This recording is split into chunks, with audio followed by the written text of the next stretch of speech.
Oke, Assalamualaikum warahmatullahi wabarakatuh. Selamat siang semuanya teman-teman. Apa kabarnya? Salam sejahtera bagi kita semuanya ya. Bagi teman-teman yang menjalankan ibadah puasa, selamat menunaikan ibadah puasa ya. Semoga bulan puasa kali ini bisa menambah berkah bagi kita semuanya ya. Amin. Amin. Amin, ya rabbal alamin. Oke, sekarang ini kita membahas untuk yang pertemuan keempat itu yang mengenai sikap dan kepercayaan konsumen. Ini masih ada kaitannya juga dengan dengan pertemuan ketiga kemarin yang bagaimana konsumen itu bisa mengolah informasi dan juga kita bicara mengenai persepsi konsumen. Jadi masih ada kaitan-kaitannya gitu loh. Oke, maaf. Oke, sekarang kita coba lihat aja langsung pada slide-nya. Saya juga ada coba bikin beberapa tambahan beberapa materi tambahan. Oke, kita lihat dulu.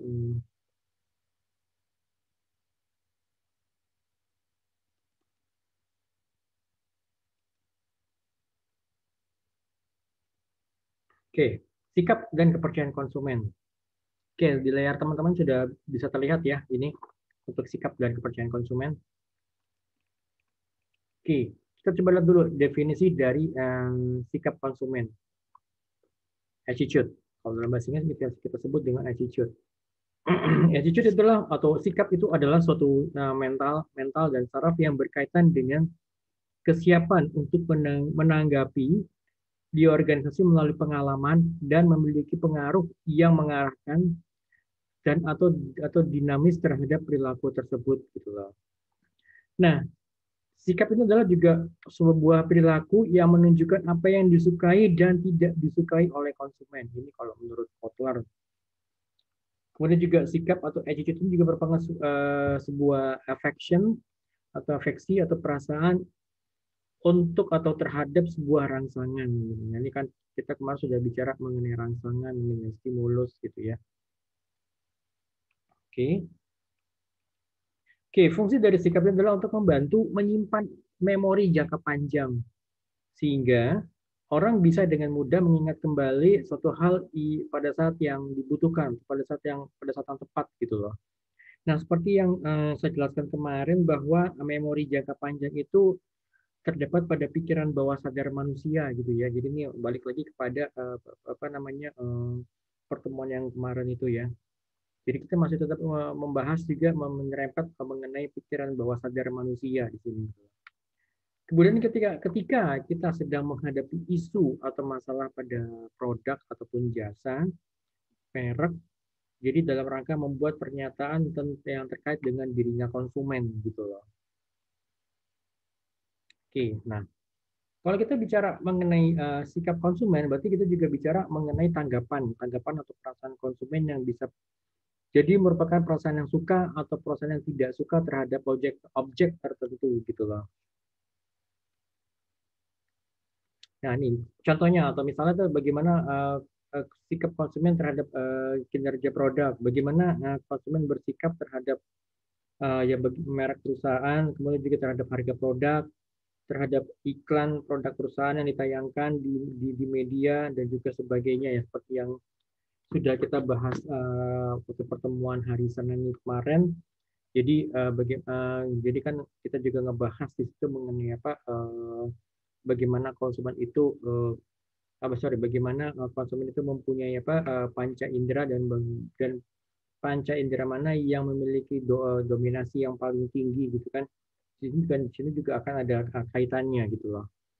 Jadi misalnya kalau indera penciuman atau mungkin indera penciuman di combine misalnya dengan indera pendengaran dan juga indera penglihatan itu bagaimana reaksi dari konsumen tersebut gitu loh.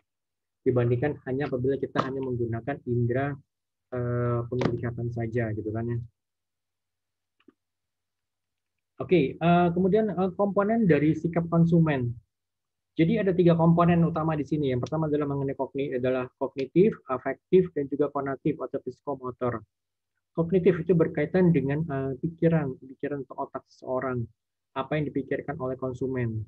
Nah, kognitif ini bersifat rasional dan juga masuk akal. Balik lagi ini kepada pikiran manusia, otaknya itu. Jadi kan seperti yang sudah dijelaskan minggu yang lalu bahwa pikiran manusia itu terbagi atas 3 ya. Jadi ada pikiran sadar, pikiran bawah sadar, dan juga critical factor. Nah, kalau pikiran sadar itu berapa persen berapa persen yang mempengaruhi manusia dalam dalam aktivitas sehari-hari itu kan hanya sekitar 12% saja. Sedangkan sisanya itu adalah sangat dipengaruhi oleh pikiran bawah sadar itu ya, yaitu sekitar 88% itu tadi kan. Oke, kemudian juga yang kedua afektif, ini berkaitan dengan perasaan. Jadi ini sifatnya lebih kepada emosional. Nah, seperti yang kita tahu juga bahwa emosi itu adalah bagian dari pikiran bawah sadar manusia gitu kan ya. Oke, coba kita lihat lagi kepada pertemuan minggu yang lalu, kita coba refresh.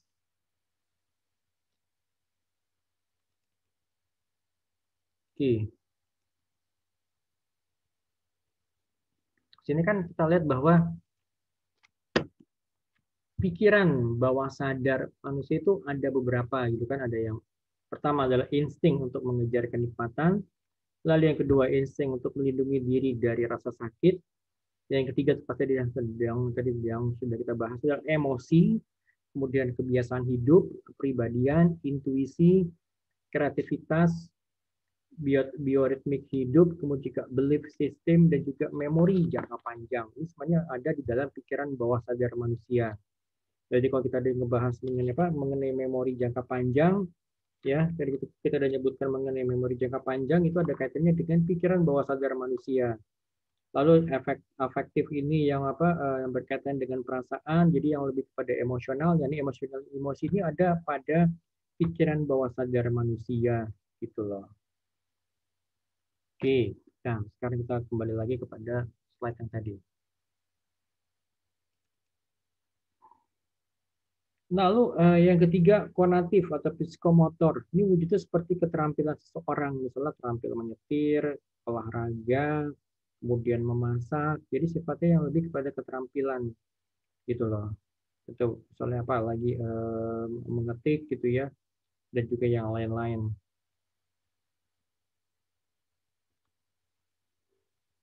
Oke, kita lihat sini. Kalau begitu, kalau kita bicara mengenai kepercayaan merek itu apa saja apa saja yang terkait di sini. Kalau kepercayaan merek berarti kita bicara mengenai komponen kognitif dan juga komponen kognitif dari sikap gitu loh.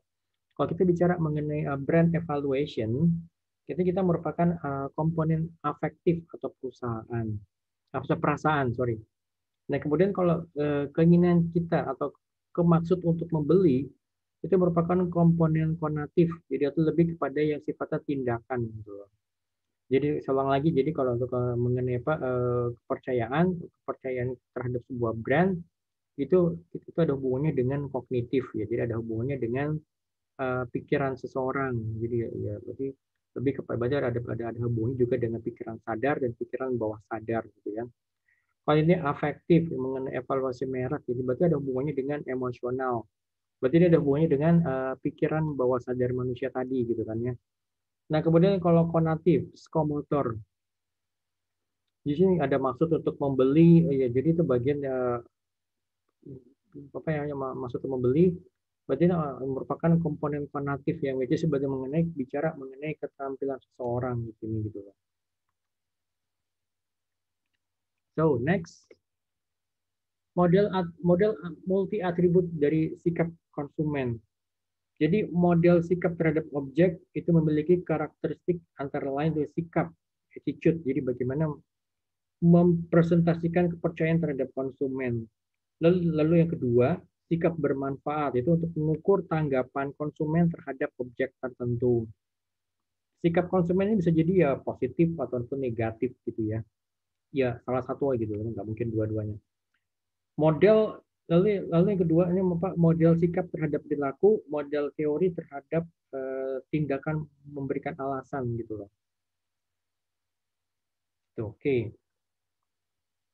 Nah, kemudian faktor-faktor penentu dari sikap konsumen. Jadi yang pertama adalah demografi. Demografi jadi pengelompokan konsumen itu menjadi beberapa golongan, misalnya terhadap kelas sosial, etnis, usia, gender, pendidikan, penghasilan, kemudian kepercayaan, kemudian misalnya apalagi dan juga yang lain-lain. Demografi, ya, sebentar.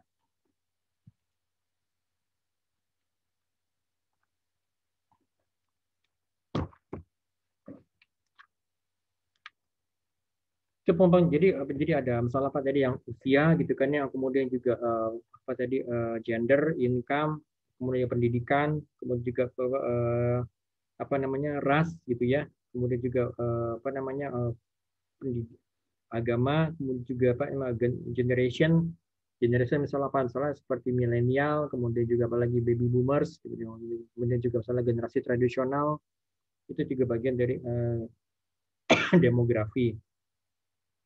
Kemudian juga apa kelas sosial atau status sosial gitu kan ya, kemudian juga kewarganegaraan juga merupakan bagian dari kelompokan secara demografi gitu ya.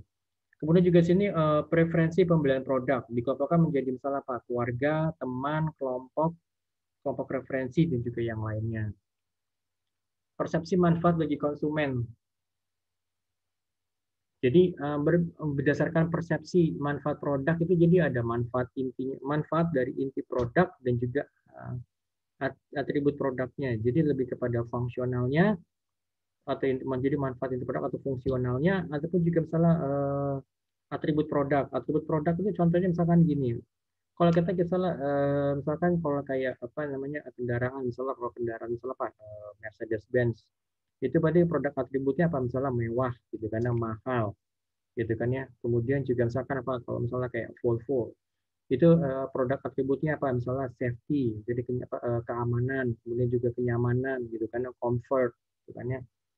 Kemudian misalnya apa kalau misalnya beberapa lagi yang lain misalnya apa seperti kayak Toyota Toyota misalnya apa mengenai misalnya apa keluarga gitu kan ya. Kemudian juga mengenai apa bicara mengenai kenyamanan juga mengenai apa service apa after sales service gitu yang mudah gitu kan. Nah, kemudian kalau lagi sini yang gaya hidup konsumen. Jadi gaya hidup itu misalnya apa? Beberapa kalau misalkan bisa dikategorikan misalnya apa dikelompokkan menjadi gaya misalnya gaya hidup sehat, misalnya gaya hidup perkotaan, itu kan atau mungkin gaya hidup modern, bisa lagi gaya hidup misalnya apa gaya hidup mewah gitu kan ya, gaya hidup sosialita. Nah, jadi karakteristik konsumen tersebut akan berpengaruh terhadap sikap konsumen dalam berbelanja gitu kan ya, baik itu offline maupun juga online gitu kan, baik itu di dunia nyata ataupun juga di dunia maya gitu loh. Nah, saya coba sedikit apa merefer kalau misalnya kalau bagaimana konsumen itu menentukan atau memutuskan untuk membeli sesuatu itu terkadang juga tidak hanya berpikir hanya sekedar apa kebutuhan atau apa, kebutuhan atau keinginan apa kebutuhan atau needs gitu ya, tetapi juga terkadang banyak hal misalnya gini seperti yang saya pernah jelaskan di pertemuan sebelumnya itu misalnya kalau misalkan kita ini datang ke misalnya ke restoran untuk apa ya untuk memesan menu makanan sehat gitu ya kan menu makanan sehat.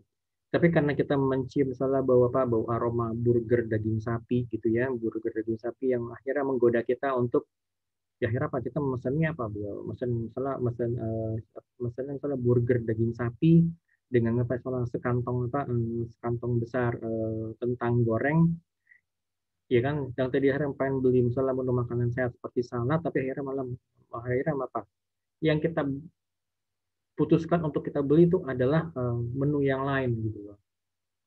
Atau mungkin juga yang misalnya apa konsumen yang datang ke misalnya ke supermarket apa ke modern market gitu ya di situ dia mencium adanya apa bau misalnya bau roti yang segar gitu ya bau roti segar chop gitu kan dan tadi dia mau beli apa dia sudah membawa belanja list belanja barang-barang yang harus dibeli tapi akhirnya apa akhirnya ya dia membeli ya tetap dia membeli list barang-barang itu pas dengan misalnya apa roti atau bahkan mungkin dia mengkonsumsi roti terlebih dahulu sebelum dia berbelanja gitu loh. Jadi misalnya ada banyak faktor yang bisa mempengaruhi konsumen untuk memutuskan untuk mengambil keputusan berbelanja gitu loh. Oke, saya mau coba jelaskan sedikit di sini tadi. Oke, here we go.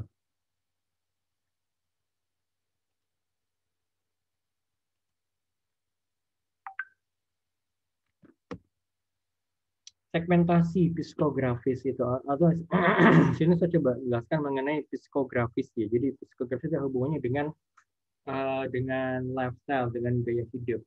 Segmentasi psikografis itu membagi konsumen ke dalam kelompok-kelompok berdasarkan lifestyle atau gaya hidup atau personality atau kepribadian atau mungkin juga value, nilai-nilai yang dianut oleh konsumen.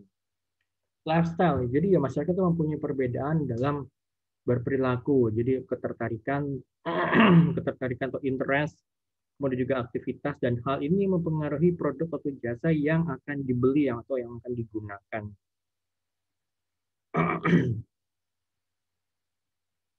Gitu kan. Contohnya misalnya apa? Misalnya daging sapi. Mungkin mungkin buka sebuah produk yang sifatnya lifestyle, produk yang sifatnya masuk pada segmentasi lifestyle ini ya. Tetapi mungkin kalau pada saat kita datang pada saat kita datang misalnya ke grocery atau mungkin ke toko bahan makanan atau modern market, daging sapi apalagi terutama kalau daging sapi yang tanpa lemak itu bisa jadi mungkin merupakan bagian dari gaya hidup sehat gitu loh. Ya kan, ya instead of dia membeli makanan jadi yang dan misalnya dari fast food restoran yang bisa dikategorikan sebagai junk food, dia berpikir lebih baik saya masak sendiri karena saya ingin menerapkan gaya hidup sehat gitu loh. Personality, jadi para pemasarnya telah menggunakan variabel kepribadian untuk membagi pasar. Jadi mereka ini memberikan produk itu dengan personality-nya gitu loh. Jadi brand personality yang ada hubungannya dengan kepribadian dari si konsumen. Sebagai contoh misalnya sifat sincere. Sincere itu sifat apa namanya yang dimiliki oleh orang misalnya pada produk gateway computer itu mungkin sifat exciting gitu kan, gembira gitu pada produk Nike gitu kan, kompeten pada produk HP atau Hewlett Packard gitu kan, sophisticated juga pada produk Lexus gitu kan. Kemudian juga brand personality juga memiliki beberapa atribut. Contohnya misalnya kayak seperti produk Levi's yang memiliki atribut itu ya sifat sifat mudanya, youthful, kemudian sifat pemberontak, kemudian juga sifat otentik gitu ya dan juga yang benar-benar Amerika banget gitu loh. Jadi perusahaan menggunakan feature produk, jasa dan juga image yang mereka ingin bangun itu untuk menerjemahkan semuanya sifat-sifat tersebut gitu loh. Ada lagi yang ketiga itu adalah value. Value itu ya kita bicara mengenai kepercayaan yang dianut oleh konsumen yang mendasari sikap dan perilaku mereka, dan ini pasti akan berpengaruh terhadap keputusan untuk berbelanja gitu kan ya. Oke, ini ada beberapa segmentasi yang sifatnya major, segmentasi yang sifatnya utama. Jadi kita bisa membagi konsumen itu sesuai dengan seperti di sini jadi berdasarkan segmentasi seperti ini, misalnya mulai dari geographic segmentation. Geographic segmentation misalnya apa ya, berdasarkan dari region gitu ya. Gitu kan, misalnya dia bakal tinggal di wilayah Indonesia bagian barat, wilayah Indonesia bagian tengah, atau wilayah Indonesia bagian timur, gitu kan ya. Kemudian mungkin juga berdasarkan dari densitas, jadi misalnya tempat tinggal, misalnya apakah dia tinggal di perkotaan, tinggal di misalnya perkotaan atau tinggal di pinggir kota, gitu kan ya. Tadi sudah kita bahas adalah mengenai demografi. Kemudian juga ada lagi psychographic lifestyle, jadi lifestyle ataupun personality tadi. Kemudian juga berdasarkan dari behavioral gitu. Jadi berdasarkan dari perilaku. Nah, jadi ini ada beberapa cara-cara kita bisa untuk membagi konsumen itu membagi konsumen seperti dari sini berdasarkan dari geografik, demografik, psikografis atau mungkin juga behavioral gitu loh. Oke. Kita balik lagi ke sini, ke tadi ke slide. Oke, jelas ya teman-teman ya. Kalau ada yang mau ditanyakan nanti boleh ditanyakan japri ke saya langsung atau mungkin di grup juga bisa gitu kan ya teman-teman. Oke. So, kita lanjut lagi untuk karakteristik dari sikap konsumen. Jadi saya coba kecilin dikit ya. Nah, sikap memiliki objek. Jadi dalam konteks marketing, jadi sikap konsumen itu harus terkait dengan objek. Karena objek tersebut bisa terhubung dengan beragam konsep konsumsi dan pemasaran, misalnya seperti tadi ya produk, kemudian juga merek, ya kan, kemudian iklan, harga, kemudian juga packaging, kemudian juga bagaimana penggunaan media, beserta media cetak, media elektronik, kapan kita misalnya mengakses media cetak, yang which is mungkin sekarang sudah sangat jarang media misalnya membaca koran, media elektronik, misalnya apa, misalnya seperti TV, radio gitu kan ya, atau mungkin juga digital media sekarang yang sudah sangat yang sudah sangat intens gitu ya. Nah, seperti itu. Kemudian juga untuk konsistensi sikap. Sikap itu adalah kita bicara mengenai gambaran dari perasaan seorang konsumen ya, dan juga perasaan tersebut itu akan direfleksikan oleh perilakunya gitu loh. Karena sikap ini memiliki konsistensi dengan perilaku. Jadi sikap ini jadi ada hubungannya, ada hubungannya dengan hubungan erat dengan perilaku gitu ya. Nah, kalau misalnya jadi sikap aja ada sikap positif, sikap negatif, maupun juga sikap netral gitu ya. Nah, kemudian juga untuk intensitas sikap, konsumen menyatakan derajat tingkat kesukaannya terhadap sebuah produk gitu ya. Ya kan?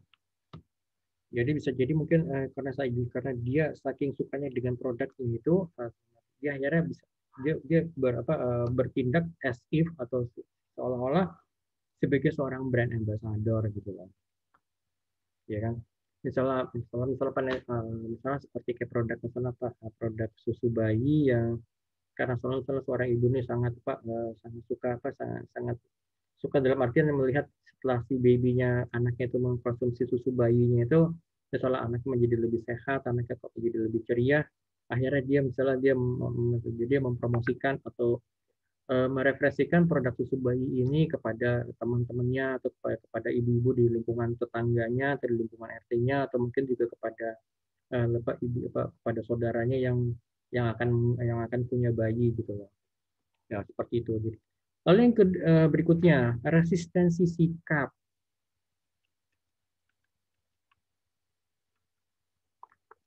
Di sini seberapa besar seorang konsumen bisa berubah. Jadi seberapa besar sih kemungkinan seorang konsumen bisa berubah gitu kan? Jadi ini ya terutama ya bagi pemasar atau kita sebagai prinsipal perlu memahami resistensi konsumen agar bisa tetap menerapkan strategi pemasaran yang tepat bagi mereka gitu. Jadi jangan sampai seperti ada penolakan gitu loh. Walaupun misalnya produk kita mungkin bagus, produk kita tuh keren gitu ya, produk kita tuh fitur-fiturnya itu lengkap, tetapi kalau seorang konsumen merasa adanya resistensi ya agak susah kita konsumen tersebut bisa memutuskan untuk membeli produk kita gitu. Oke, next untuk konsistensi sikap. Karakteristik sikap yang menggambarkan bahwa sikap itu akan berubah karena berlalunya waktu. Ya, bisa jadi mungkin karena ya berlalunya waktu, jadi karena mungkin seseorangnya semakin dewasa, ya jadi itu akan berpengaruh kepada karakteristiknya gitu loh. Atau berpengaruh kepada sikapnya. Next, untuk keyakinan sikap. Jadi kepercayaan konsumen ini terhadap kebenaran sikap yang dimilikinya. Kemudian juga dilihat dari situasi. Jadi sikap konsumen itu terhadap suatu objek itu seringkali muncul dalam konteks situasional gitu ya. Jadi juga situasi itu akan mempengaruhi sikap konsumen terhadap objek gitu.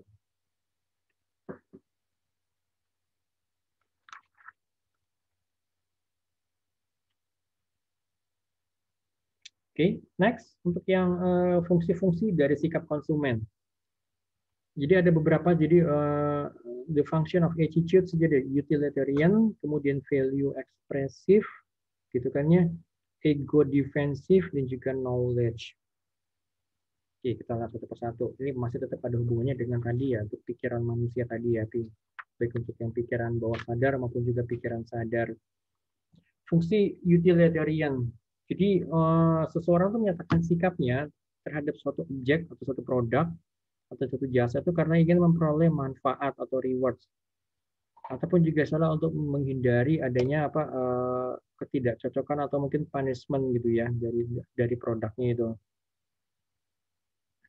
Lalu yang kedua, sikap ini berfungsi mengarahkan perilaku untuk mendapatkan penguatan positif atau positive reinforcement atau untuk menghindari risiko gitu loh. Oke. Kemudian ada lagi fungsi untuk mempertahankan ego atau ego defensif. Sikap ini berfungsi untuk melindungi seseorang dari keraguan yang muncul dari dalam dirinya sendiri atau dari faktor yang mungkin akan menjadi ancaman bagi dirinya.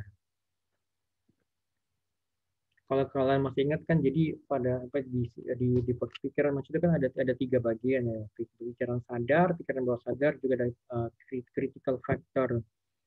Nah, jadi sebelum suatu produk, suatu ide atau suatu gagasan untuk masuk ke dalam pikiran bawah sadarnya, itu akan difilter dulu oleh critical factor ini gitu loh. Gitu loh. Ya sadar atau nggak sadar seperti itu kan pasti ada resistensinya atau ada egonya. Nah, ego ini juga sebenarnya ya bagian dari pikiran bawah sadar gitu loh. Oke, fungsi ekspresi nilai, value ekspresif. Maaf, sikap ini sorry. Sikap ini berfungsi untuk menyatakan nilai itu value, gaya hidup dan juga identitas sosial dari seseorang. Sikap ini akan menggambarkan minat, hobi, kegiatan dan juga opini dari seorang konsumen gitu.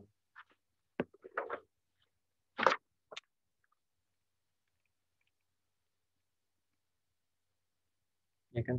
Oke, next ini untuk yang value pengetahuan, fungsi pengetahuan atau knowledge. Jadi konsumen selalu ingin mengetahui banyak hal yang merupakan kebutuhan dari konsumen gitu loh. Seringkali konsumen perlu mengetahui sebuah produk terlebih dahulu sebelum dia suka dan juga sebelum dia mengambil keputusan untuk membeli gitu loh. Ya kan? Jadi kembali lagi kepada terutama kalau misalkan kembali lagi kepada panca indera ya. Jadi knowledge itu jadi inputnya itu bagi konsumen itu apa sih gitu loh. Media inputnya itu apa gitu kan. Ya itu kan pasti adalah panca inderanya gitu loh. Ya kan, baik itu pendengaran, penglihatan atau penciuman gitu kan. Atau mungkin perasa, jadi ataupun yang indera peraba gitu kan. itu kan di antara tiga. Jadi kalau pemasar atau marketer itu harus tahu kira-kira indera mana sih yang sangat yang sangat berpengaruh gitu loh. Atau misalnya kombinasi antara indera apa sih sehingga akhirnya yang namanya sensory branding gitu kan. Ini kita sedikit ya, kita coba relate kepada pertemuan yang hari Senin kemarin ya. Oke, kemudian coba kita lihat kepada peran sikap konsumen pada strategi pemasaran. Jadi dengan mengetahui sikap konsumen ini ya pemasar itu dapat mengidentifikasi segmentasi termasuk segmentasi untuk manfaat. Dan juga untuk mendevelop produk baru atau new product atau jasa yang baru gitu ya. Memformulasikan serta mengevaluasi strategi promosi gitu kan ya. Ini kalau saya mau pakai promosi, terutama misalkan kayak produk-produk yang ditujukan salah kepada segmen itu, pada target itu kepada konsumen perempuan seperti apa sih? Itu kan pasti akan berbeda kalau kita misalnya menargetkan kepada kepada misalnya konsumen yang laki-laki dewasa gitu kan ya. Jadi pemahaman konsumen juga merupakan hal yang sangat krusial gitu loh. Pengembangan produk ini dapat dilakukan dengan mengetahui sikap konsumen. Jadi kalau kita mau coba mengembangkan produk, kita harus tahu nih mengenai sikap konsumen gitu kan ya. Ya, misalnya ya jangan sampai nanti kita mencoba mengembangkan produk, mencoba mengembangkan ide baru, produk baru, kita melakukan survei pasar gitu ya. Survei ternyata ya walaupun survei pasar itu mengatakan bahwa ide kita tuh diterima, tapi ternyata pada saat kenyataannya kita launching produknya, kita pada saat realnya kenyataan itu apa namanya berbeda gitu loh. Sebagai contoh misalkan pada saat kayak misalnya kayak Pepsi, Pepsi Cola waktu itu sempat pernah mengadakan produk tes untuk minuman mereka itu yang apa Pepsi itu rasanya lebih manis gitu, lebih manis terhadap dibandingkan kalau misalnya dibandingkan dengan pesaingnya. Ternyata pada saat dilakukan survei itu hasilnya positif bagus gitu loh, gitu kan ya bagus. Tapi ternyata pada saat di launching dan dijual ke pasaran eh, apa namanya penjualannya itu berbeda. Jadi hasilnya itu bertolak belakang dengan apa dengan hasil survei yang sebelumnya gitu loh. Ternyata ada satu hal yang tidak mereka perhatikan bahwa kalau konsumen untuk mencoba mengkonsumsi minuman manis dalam jumlah tertentu misalnya ya dalam jumlah jumlah kecil gitu ya itu mereka suka, tetapi kalau untuk mengkonsumsi minuman manis dalam dalam jumlah satu botol botol misalnya botol Pepsi Cola itu baik botol yang sedang ataupun botol besar ya mereka akan berpikir dua kali gitu. Itu makanya kenapa Coca-Cola masih tetap memerajai pasaran pada saat itu gitu kan ya. Ya karena itu jadi karena kita perlu mengetahui sikap konsumen secara lebih mendetail gitu loh. Ya kan? Jadi misalnya survei-survei banyak ya materi-materi survei yang sebenarnya yang perlu dirubah. Jadi tidak hanya sekedar produk survei kuantitatif tapi juga dan juga survei kuantitatif dan yang kemudian disertai dengan kualitatif survei itu kan seperti FGD atau mungkin in-depth interview. Tapi juga kita perlu juga apa yang kita yang namakan adalah apa namanya neuromarketing. Jadi kita perlu mengetahui apa yang ada di dalam otak konsumen itu gitu loh. Kan terkadang pada saat mereka menjawab sebenarnya gini seperti kayak apa namanya pada saat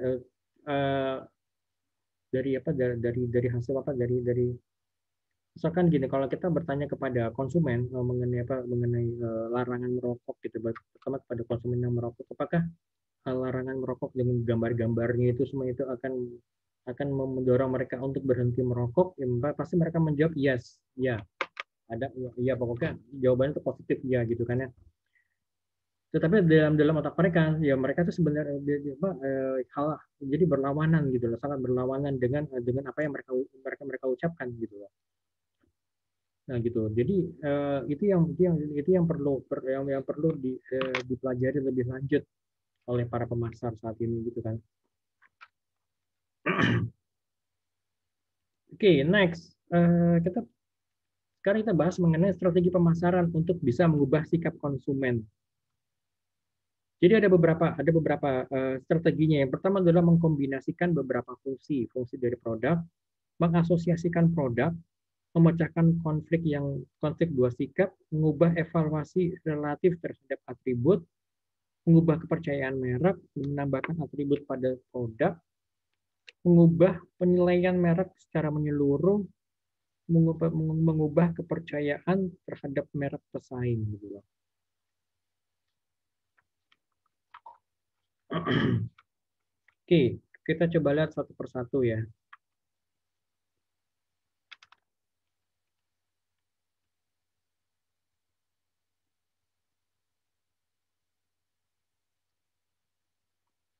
Oke, yang pertama mengkombinasikan beberapa fungsi. Jadi beberapa fungsi ini yang fungsi sikap untuk menarik perhatian konsumen. Jadi jadi konsumen terdorong untuk bisa merubah sikapnya gitu loh. Jadi kemudian lalu yang kedua mengasosiasikan produk itu dengan dengan sebuah kelompok atau peristiwa tertentu.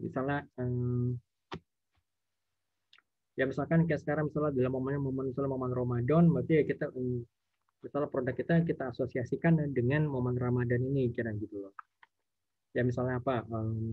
Let's say katakanlah ya kalau tadi misalnya pakai misalnya sirup gitu karena sirup marjan atau sirup ini sebenarnya produknya tuh boomingnya ya pada saat bulan puasa dan terutama pada bulan puasa dan bulan dan lebaran gitu kan ya.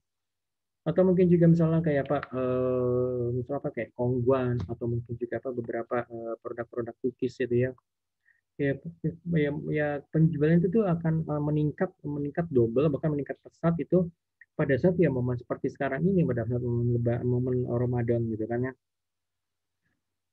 gitu. Nah kemudian next untuk memecahkan konflik dua sikap yang berlawanan.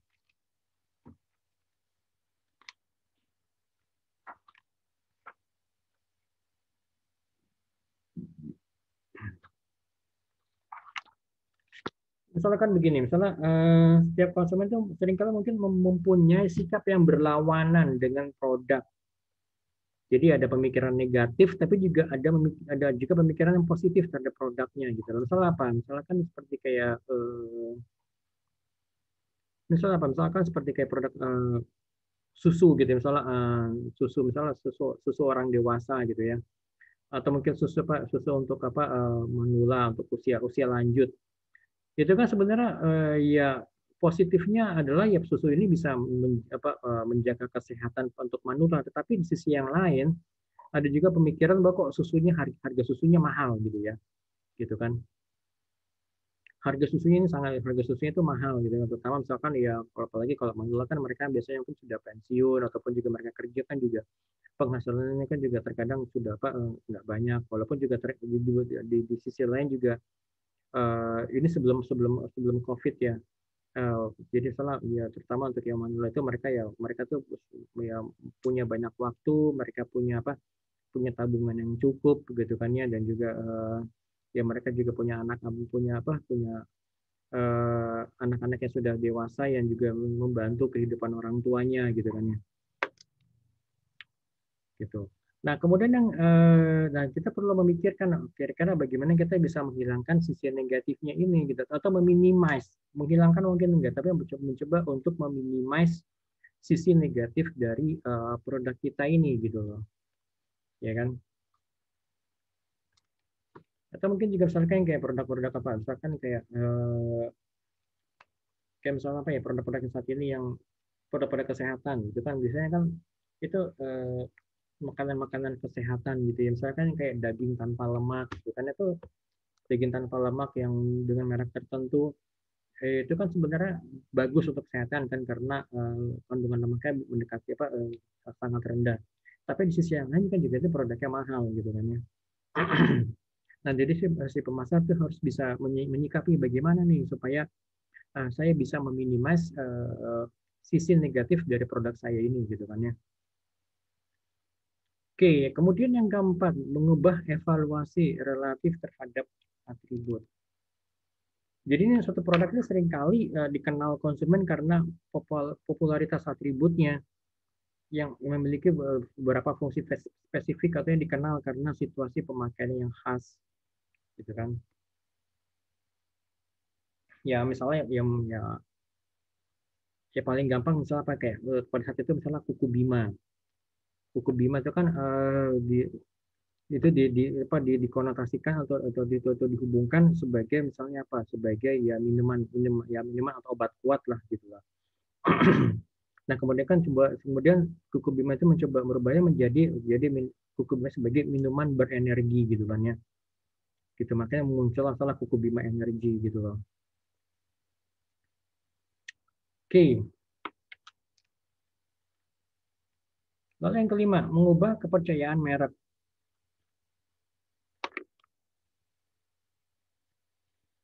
Jadi sini produsen itu jadi para marketer itu harus bisa meyakinkan atau mengingatkan kepada konsumen bahwa produknya adalah merupakan produk yang terbaik.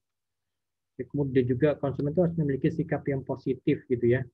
Sehingga pastinya konsumen yang sikap yang positif dan konsisten terhadap produk tersebut gitu loh. Jadi ya misalkan bagaimana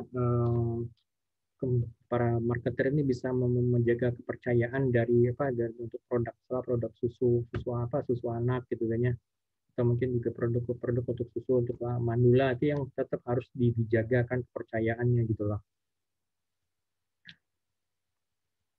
Ya jadi bagaimana caranya supaya itu dengan meningkatkan sikap konsumen ya, yaitu dengan mengubah persepsi atau sikap konsumen terhadap merek produknya. Jadi ya tetap harus bagaimana kita bisa membangun kepercayaan ini gitu kan. bahwa ya produknya ini adalah produk yang terbaik, bahwa produk itu adalah merupakan produk yang terbaik atau lebih baik dibandingkan produk-produk yang lain, misalnya seperti kayak misalkan Baygon. Baygon itu yang dibilang kan di kalian kan mengatakan bahwa ada yang lebih baik, ada nggak? Dia bilang oh nggak ada, tapi yang lebih mahal banyak gitu kan. Jadi sebetulnya mereka sebenarnya ya coba untuk membangun persepsi bahwa ya Baygon tuh yang terbaik gitu loh. Yang lainnya cuma yang ada yang lebih mahal gitu, cuma yang lebih mahal doang tapi belum tentu baik gitu, belum tentu bagus gitu kan.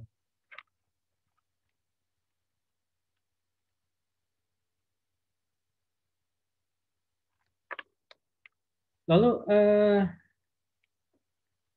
yang keenam, menambahkan sebuah atribut pada produk. Atribut baru ini adalah cara yang ada tuh, atribut baru yang ada pada sebuah produk itu akan memberikan citra yang positif kepada konsumen bahwa produk tersebut adalah produk yang inovatif gitu, produk yang saya bisa selalu mengikuti apa kebutuhan konsumen gitu kan ya. Jadi kehadiran atribut baru ini akan menyebabkan konsumen melihat bahwa adanya perbedaan yang nyata antara merek merek yang mereka pilih dengan produk-produk pesaing gitu loh, ya kan? Oke, misalnya apa contohnya, misalkan kayak dalam dunia otomotif saat ini kan sudah ada misalnya mobil listrik gitu kan, misalnya Hyundai itu dia meluncurkan mobil listrik di Indonesia gitu kan ya. Karena dia supaya dia berusaha untuk lebih supaya bersifat inovatif gitu loh. Ya kan walaupun mungkin infrastruktur untuk infrastruktur mungkin belum belum siap 100% di Indonesia gitu kan untuk mobil listrik ini, tetapi tetapi mereka berusaha untuk melakukan inovasi gitu loh.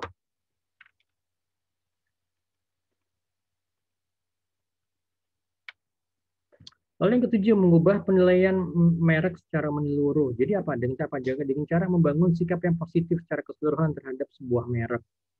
Ya kan, kemudian juga secara keseluruhan berarti produsen tidak secara khusus menyebutkan perubahan produk tersebut gitu loh. Produsen juga tidak berusaha mengubah sikap konsumen terhadap terhadap suatu atribut saja yang dimiliki oleh produk tersebut. Ya jadi sebenarnya apa gitu? Jadi membangun sikap positif. Jadi secara keseluruhan itu intinya gitu loh. Dan juga overall produsen ini tidak akan menyebutkan perubahan pada produknya ini, tapi dia mencoba membangun untuk sikap yang positifnya ini gitu loh. Lalu yang kedelapan, bagaimana produsen itu bisa mengubah kepercayaan terhadap merek pesaing, ya kan? Jadi dia dengan apa ya? Dengan menggunakan metode iklan perbandingan antara produknya dia dengan produk pesaing lainnya. Jadi di iklan itu dijelaskan gitu loh. Walaupun tidak secara spesifik menyebutkan brand pesaing, tetapi ya mungkin dari kemasannya, orang tahu oh ini pasti produk pesaingnya, atau mungkin misalnya dari ya mungkin dari gaya iklannya yang si pesaing seperti ini gitu kan ya. Ya misalnya kalau misalnya ada misalnya misalnya kayak orang pintar minum apa gitu misalnya gitu kan, nanti kemudian di counter oleh produk pesaingnya.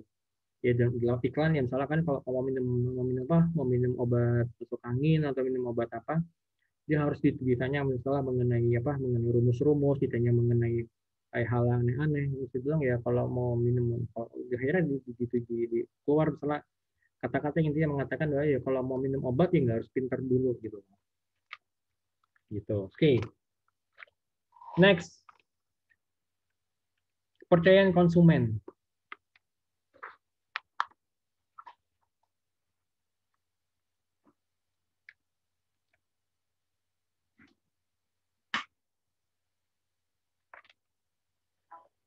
Sorry. Oke, kepercayaan konsumen tadi baru aja nyalain charger buat laptop saya. Oke. Kepercayaan konsumen itu adalah merupakan kekuatan pengetahuan yang dimiliki oleh konsumen dan semua kesimpulan yang dibuat oleh konsumen bahwa produk itu mempunyai objek, produk itu mempunyai atribut, dan produk itu memiliki manfaat.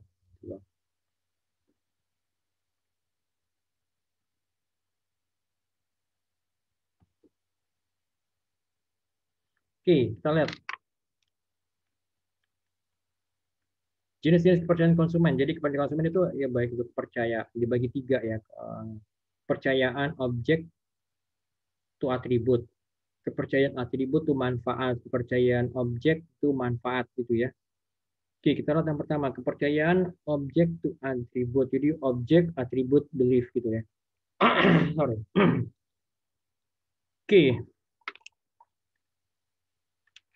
Jadi sini untuk yang objek, atribut, belief ini jadi pengetahuan bahwa sebuah objek itu memiliki atribut khusus yang disebut dengan kepercayaan objek atribut gitulah.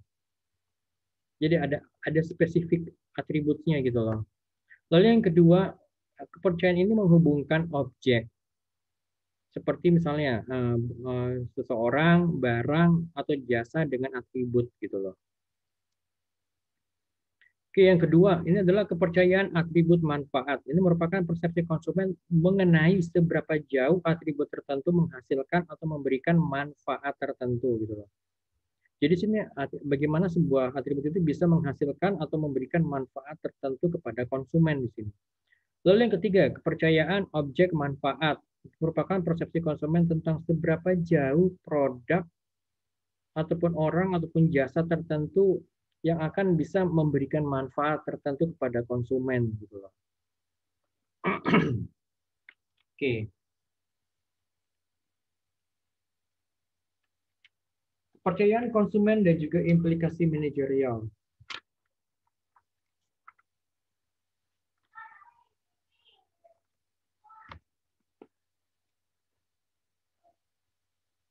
Kepercayaan konsumen terhadap produk, kepercayaan konsumen terhadap atribut produk mungkin tidak sesuai dengan kenyataan, kan? Salah atributnya apa? Salah produk ini bisa bisa menyehatkan badan, atribut ini misalnya bisa membuat muka terlihat lebih segar, tapi ternyata setelah digunakan kok berbeda gitu ya. Kenyataannya kok berbeda dengan iklannya gitu loh. Jadi strategi positioning, kemudian juga diferensial dan juga segmentasi itu dapat didasarkan atas atribut sebuah merek gitu loh. Jadi ini kita bicara mengenai strategi pemasaran itu mulai dari segmentasi tadi ya, segmentasinya seperti apa, kemudian juga targetnya, ya kan targeting. Jadi setelah kita melakukan segmentasi, kita mau targetin yang kemana nih? Gitu kan secara spesifik kita mau targetin yang konsumen yang ada di mana, gitu, konsumen yang seperti apa atau siapa konsumennya gitu kan. Lalu positioning, jadi positioning kita berusaha supaya apa? Supaya produk kita itu dapat diingat di benak konsumen gitu loh, ya kan? Ya misalkan gini, kalau yang paling gampang misalnya kalau kayak misalnya apa mobil keluarga, kayak pasti kalian akan menyebutnya apa misalnya Toyota Kijang karena itu kan Kijang itu sudah lama diposisikan sebagai apa mobil keluarga gitu kan ya. Nah misalkan kalau mobil irit dan bertenaga misalnya apa oh itu misalnya apa misalnya Isuzu gitu kan karena memang sudah apa sudah dalam di benak kita kalau mau irit ya pakai mesin diesel dan mobil itu mobil Isuzu gitu loh misalnya. Oke, nah seperti itu merupakan positioning gitu loh. Ya, dalam bisnis market, di pasar bisnis terdapat banyak kelompok konsumen yang mencari manfaat produk secara spesifik. Manfaat produk secara spesifik kita perlu tahu nih. Segmentasi manfaat itu meliputi pembagian pasar menjadi kelompok-kelompok konsumen yang secara relatif homogen dan juga berdasarkan manfaat serupa yang dicari dan juga strategi promosi jadi lebih mudah gitu loh. Jadi seperti yang tadi saya jelaskan sebelumnya di depan, jadi strategi segmentasi itu bisa dilakukan misalnya apa berdasarkan geografi jadi berdasarkan dari lokasi. Misalnya apa wilayah Indonesia bagian barat gitu kan ya.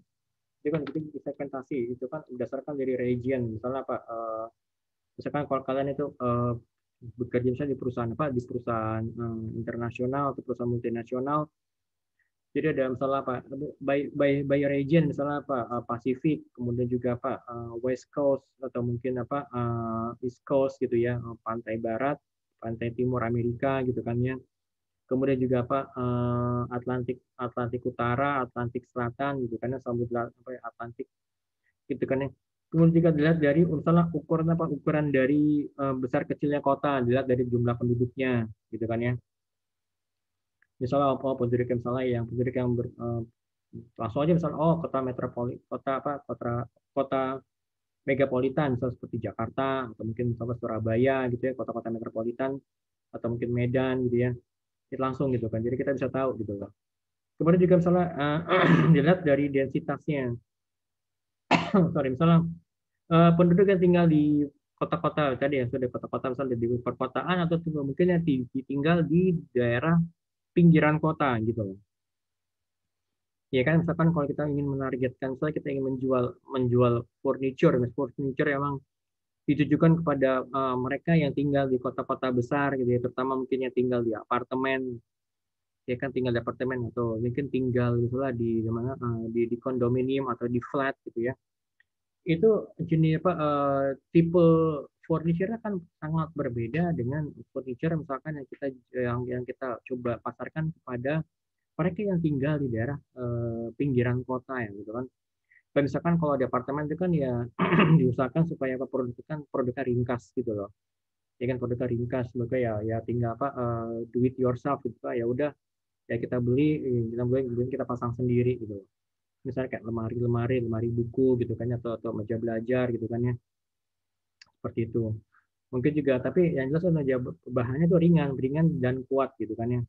Tetapi misalkan apabila kalau kita jual produk ini kepada mereka yang tinggal di daerah pinggiran kota, misalnya di daerah Bekasi, daerah Depok atau mungkin daerah Tangerang, atau bahkan juga dijual kepada kepada mereka yang tinggal di daerah banjir gitu ya. Misalnya di daerah banjir dalam artian salah gitu ya, di pinggiran kota tapi daerahnya itu cukup sering dilanda banjir, misalnya apa kayak di Bekasi itu ya. Apakah mereka akan memilih produk yang sama dengan produk yang dijual untuk di apartemen yang lebih ringan, ringkas, gampang dipasang? Kemungkinan besar enggak gitu loh. Misalnya apa nih, kayak misalkan kayak produk knockdown gitu ya. Produk knockdown itu kan itu bahannya kan dibuat dari bubur kayu gitu ya. Atau bubur bubur kayu yang which is kalau terendam air ya udah bubar jalan gitu loh. Ya kan pasti ya pasti akan mereka akan memilih misalnya produk-produk yang yaudah misalkan kalau kerendam banjir ya nggak apa-apa ya gitu kan, yang which is itu berarti bahannya apa, bahannya dari kayu jati gitu loh, gitu kan.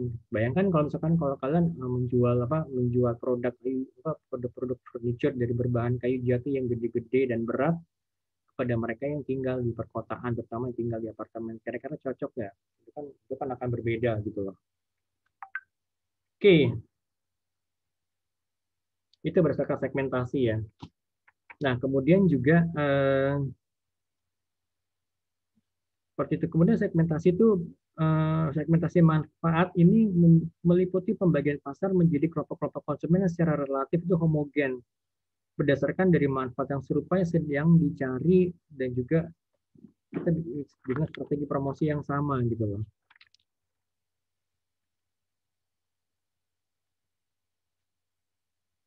Nah, oke. Kemudian juga segmen konsumen yang berbeda itu memiliki pengetahuan yang bervariasi terhadap atribut dan juga manfaat-manfaat produk gitu loh.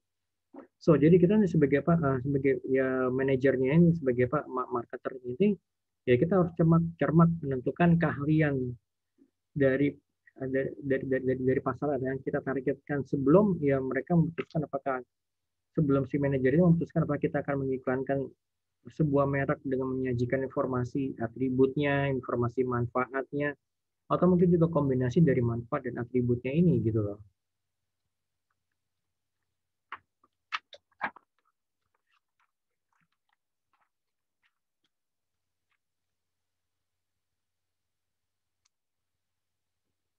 Oke, apa sih pentingnya atribut bagi kita sebagai marketer gitu ya? Penilaian. Jadi kita lihat sini penilaian umum seseorang terhadap signifikan terhadap seorang terhadap atribut ini atau jasa produk tertentu ini gitu, kita perlu lihat gitu loh. Jadi pentingnya atribut secara langsung itu dipengaruhi oleh perhatian konsumen terhadap atribut yang sifatnya spesifik gitu loh. Nah, kemudian unsur yang mencantumkan perhatian konsumen yang diarahkan kepada atribut itu diantara misalnya apa? Karakteristik penerima pesan. Gitu kan ya. Jadi merupakan karakter yang mempengaruhi perhatian itu adalah ya kebutuhan. Jadi nilai-nilai konsumen dan konsep diri konsumen. Jadi kita mesti tahu dulu nih konsumen kita siapa dan bagaimana mereka bagaimana karakter mereka, bagaimana mereka bersikap, bagaimana attitude mereka gitu. Oke, lalu yang kedua, karakteristik pesan. Jadi kita membuat pesan yang dapat menarik perhatian konsumen terhadap atribut. Jadi menyebabkan mereka mengalokasikan kapasitas kognitif pada atribut tersebut gitu loh. Lalu yang ketiga, faktor-faktor yang mempengaruhi peluang dan tanggapan penerima. Jadi peluang tanggapan akan meningkat apabila informasi tentang atribut tersebut diulang-ulang gitu ya. Gitu kan. Lalu yang keempat adalah karakteristik dari produknya. Jadi kualitas yang dirasakan, dampak penambahan fitur-fitur ataupun atribut baru terhadap merek yang inferior, yang lebih rendah atau lebih tinggi. Jadi hasilnya itu ada atribut baru yang akan meningkatkan nilai yang dirasakan dengan keberadaan yang lebih besar gitu kan.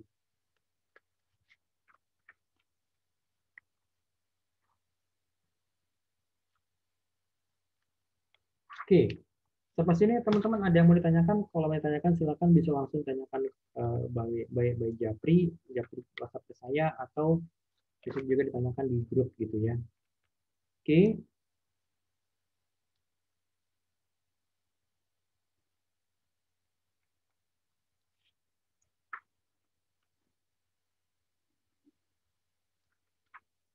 Oke, next.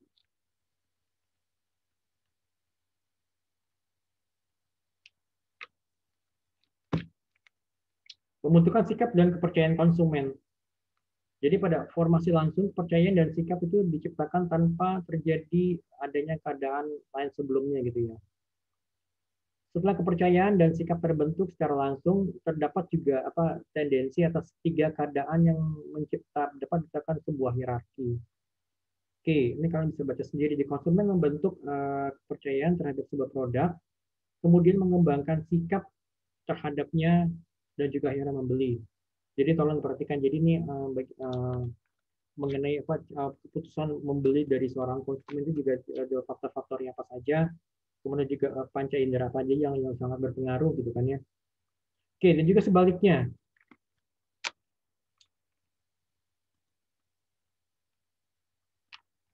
Konsumen itu melakukan perilaku pembelian produk dan kemudian membentuk kepercayaan serta sikap terhadap produk tersebut. Jadi penciptaan perilaku secara langsung itu berhubungan dengan perspektif pengaruh perilaku secara spesifik dari pengkondisian sehingga perilaku dipandang sebagai hasil dari situasional.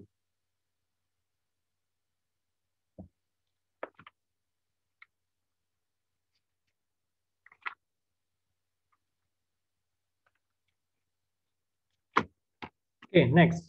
Kita lihat lagi di sini. Penciptaan kepercayaan secara langsung. Yang pertama, formasi kepercayaan secara langsung terjadi saat konsumen melakukan aktivitas pemrosesan informasi. Jadi formasinya terjadi pada saat konsumen itu melakukan aktivitas memproses informasi yang diterimanya ini gitu loh. Ya kan, lalu yang kedua, informasi mengenai atribut dan manfaat produk diterima dan dikodekan ke dalam memori dan kemudian dibuka kembali dari memori untuk bisa digunakan. Jadi akan di-recall kembali nih gitu loh. Jadi ini masuk kepada memori jangka panjangnya konsumen. Memori jangka panjang itu merupakan bagian dari pikiran bawah sadar manusia gitu loh. Ya kan? Jadi manusia itu kan tadi seperti saya bilang kan ada pikiran sadar, pikiran bawah sadar, dan juga ada critical factor gitu loh. Ya, saya nggak akan menjelaskan bagaimana itu bisa apa secara lebih detail, tapi jadi di sini proses penciptaan kepercayaan itu ya secara langsung itu jadi ada informasi dari atribut dan manfaat yang diterima oleh konsumen dikodekan ke dalam memori gitu kan ya, dimasukkan ke dalam memori, kemudian ya akan dipakai lagi, dipanggil lagi atau di recall pada saat dibutuhkan ya, atau pada saat ingin digunakan gitu.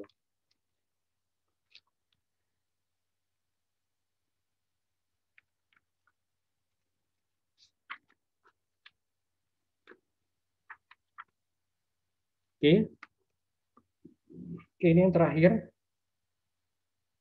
Pembentukan sikap secara langsung. Jadi mekanisme pembentukan sikap secara langsung yang pertama, proses pembelajaran perilaku dan formasi sikap. Jadi di mana sikap dapat diciptakan melalui proses pembelajaran perilaku dan pengorbanan fisik klasik, pengkondisian operan, dan pembelajaran observasional. Jadi proses pembelajaran perilaku dan juga pembentukan sikap itu jadi tetap ada prosesnya. Jadi mulai dari pengorbanan fisik klasik, kemudian juga observasi, jadi dia di observe gitu lah, kemudian diterima gitu kan. Kalau yang kedua, exposure nyata dan formasi sikap, di mana perasaan positif yang tercipta dengan exposure yang berulang-ulang itu seringkali terjadi tanpa konsumen ketahui atau merasakan secara sadar.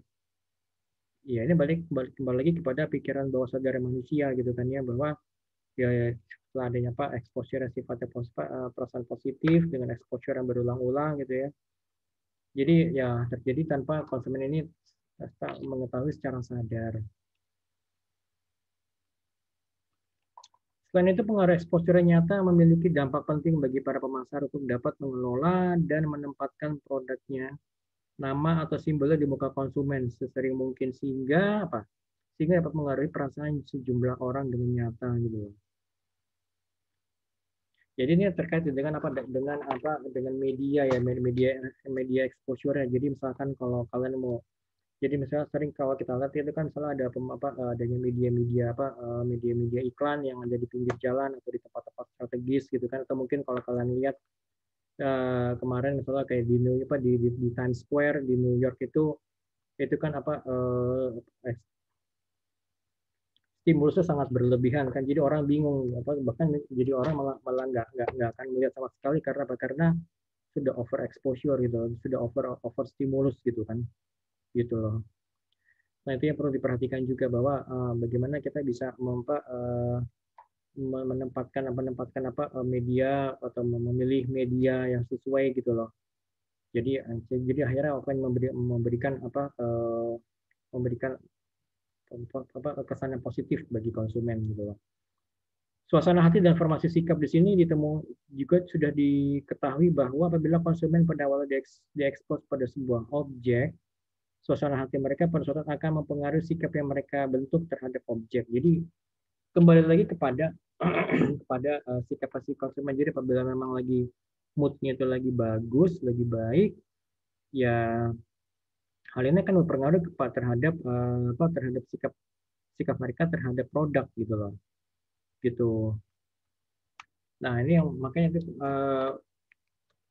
kalau kita belajar perilaku konsumen, sebenarnya kita juga belajar mengenai psikologi manusia gitu loh. Psikologi manusia apa? Karena bagaimana konsumen itu memutuskan untuk membeli sebuah produk, itu kan dulu ada banyak faktor-faktornya gitu loh. Ya tadi misalkan kalau media sebagai media input itu kan adalah bagi manusia itu adalah panca indera kan. Panca indera apa sih yang sangat berpengaruh, yang itu sangat dominan? Kayak seperti yang kalau sudah dijelaskan di pertemuan SN kemarin kan adalah indera penciuman ya, indera penciuman dikombin dengan indera pendengaran dan juga indera penglihatan, itu akan menghasilkan sebuah sensory branding gitu kan. Itu yang perlu diperhatikan juga oleh para pemasar atau mungkin kalian teman-teman yang ingin mencoba masuk ke dunia marketing dan mengetahui perilaku konsumen secara lebih mendetail gitu loh. Apalagi terkait misalnya dengan adanya dengan kondisinya pandemik seperti saat ini, perilaku konsumen di Indonesia itu berubah banyak gitu kan ya. Yang tadinya misalnya mereka banyak beraktivitas di luar rumah gitu kan ya. Ya misalnya misalnya membeli makan siang itu ya pastinya kalau makan siang tuh banyak di luar rumah, terutama untuk bagi mereka yang mungkin beraktivitas di luar rumah seperti karyawan gitu kan, atau wanita karir, atau mungkin teman-teman yang masih kuliah tatap muka itu kan, kalau makan siang ya pasti kalian akan makan siang di rumah gitu kan pasti situ ada proses penentuan, proses pemilihan jenis makanannya apa dan juga tempatnya di mana gitu kan ya. Nah, sejak adanya pandemi seperti ini kan ya semuanya berubah total, yang tadi makan siang di luar ya sekarang ya kalau berarti makan siang di rumah gitu kan, karena aktivitasnya banyak dilakukan di dalam rumah gitu loh, gitu. Oke, itu saja dari saya untuk pertemuan keempat kali ini. Untuk saat ini sih memang saya belum akan memberikan tugas. Tugas akan saya berikan lagi nanti minggu depan gitu ya. Oke, itu saja teman-teman. Kalau ada yang mau ditanyakan silahkan bisa ditanyakan ke Japri atau di apa atau di grup WhatsApp, dan juga jangan lupa untuk tugas yang saya berikan hari Senin yang lalu tolong dikerjakan ya, kalau sudah selesai bisa dikumpulkan ke saya gitu. Oke. Baik, sekian aja dari saya. Terima kasih banyak semuanya. Tetap jaga kesehatan, tetap memakai masker dan juga menjaga jarak. Terima kasih banyak semuanya. Assalamualaikum warahmatullahi wabarakatuh.